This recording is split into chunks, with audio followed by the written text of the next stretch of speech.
Hello guys, അപ്പോൾ നമ്മൾ ഈ ഫുട്ബോൾ കണക്ട് ലൈവ് കഴിഞ്ഞു. അപ്പോൾ നാളെ വരാൻ പോകുന്ന വേൾഡ് കപ്പിൻ്റെ ഇവൻറ്റിനെ പറ്റിയും സ്പെഷ്യൽ പാക്സിനെ പറ്റിയാണ് നമ്മളിന്ന് നോക്കാൻ പോകുന്നത്. അപ്പോൾ പതിവ് എത്തിക്കാതെ ലയണൽ മെസ്സിൻ്റെയും യമാലിൻ്റെയും ഒരു ഷോട്ടിങ് കളി നമ്മൾ ഗെയിമിൽ അടക്കിയിട്ടുണ്ട്. അതുകൂടാതെ 310 ഫ്രീക്വൻസി നമുക്ക് ഈ ക്യാമ്പയിൻ്റെ ഭാഗമായിട്ട് ലഭിക്കുന്നുണ്ട്. അതിനുശേഷം 2 പുതിയ ക്യാമ്പയിനുകളും ഗെയിമിൽ വരാൻ പോകുന്നുണ്ട്. അതിലാദ്യത്തേത് ഫ്രണ്ട് ഇൻവൈറ്റ് ക്യാമ്പയിനാണ്. നിങ്ങൾ കൊടുത്ത ഇൻവിറ്റേഷൻ വഴി നിങ്ങളുടെ ഫ്രണ്ട് വരുമ്പോൾ ഓരോ ഇൻവിറ്റേഷനും നിങ്ങൾക്ക് 200 കോയിൻസ് വെച്ച് ലഭിക്കുന്നതാണ്. രണ്ടാമത്തെ ക്യാമ്പയിൻ എന്ന് വെച്ചാൽ നിങ്ങൾ 5 ഫ്രണ്ട്സിനെ ഇൻവൈറ്റ് ചെയ്ത് അവരുടെ ഫ്രണ്ട്ലി കളിച്ചാൽ സ്റ്റീഫൻ ജെറാർഡിൻ്റെ ഒരു ഫ്രീ എപ്പിക് കാർഡ് നിങ്ങൾക്ക് ലഭിക്കുന്നതാണ്.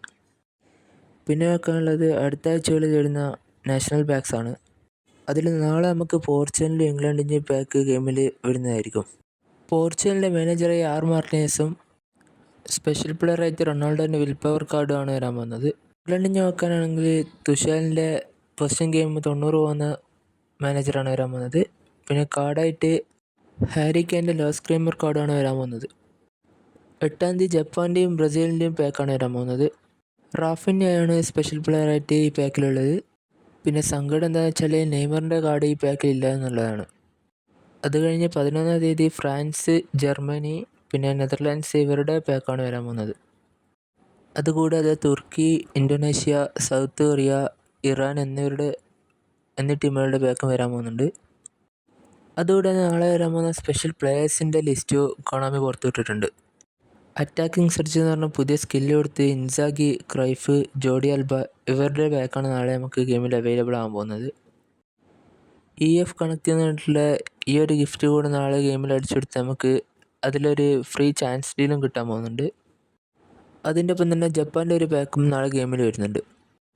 കഴിഞ്ഞ ആഴ്ച കൊണ്ടുവന്ന ഡിവിഷനിലെ സ്മാർട്ട് അസിസ്റ്റൻ്റ് ഫിൽറ്ററിനെ കുറിച്ചുള്ള പുതിയ ഫീച്ചേഴ്സാണ് പിന്നെ പറയുന്നത്. അതിനുശേഷം ഇവരുടെ അനൗൺസ്മെൻ്റ് ഉണ്ടായിരുന്നു. ബാങ്കോക്കിൽ വെച്ച് നടക്കുന്ന ഫെസ്റ്റിവലിൻ്റെ ഒരു അനൗൺസ്മെൻറ്റും കൂടെ ഉണ്ടായിരുന്നു. അതിൽ ഗസ്റ്റായിട്ട് വരാൻ പോകുന്നത് യുണൈറ്റഡിൻ്റെ ലെജൻഡായ വെയിൻ റൂണിയാന്നും കൂടി അവർ പറഞ്ഞിട്ടുണ്ട്.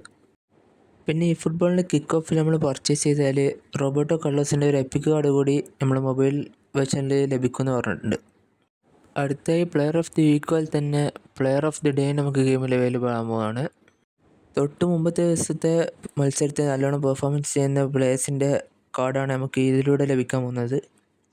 അതിൽ ഇവൻ്റ് കളിച്ച് നമുക്കിപ്പോൾ ചാൻസ് ഡീലും ലഭിക്കുന്നതാണ്. അപ്പോൾ ഇത്രയും കാര്യങ്ങളാണ് EF കണക്ട് ആയി നമുക്ക് അപ്ഡേറ്റ് ചെയ്ത് തന്നിട്ടുള്ളത്. ബാക്കി കാര്യങ്ങളൊക്കെ നാളെ ഗെയിം ഓപ്പൺ ആയതിനു ശേഷം നമുക്ക് നോക്കാം.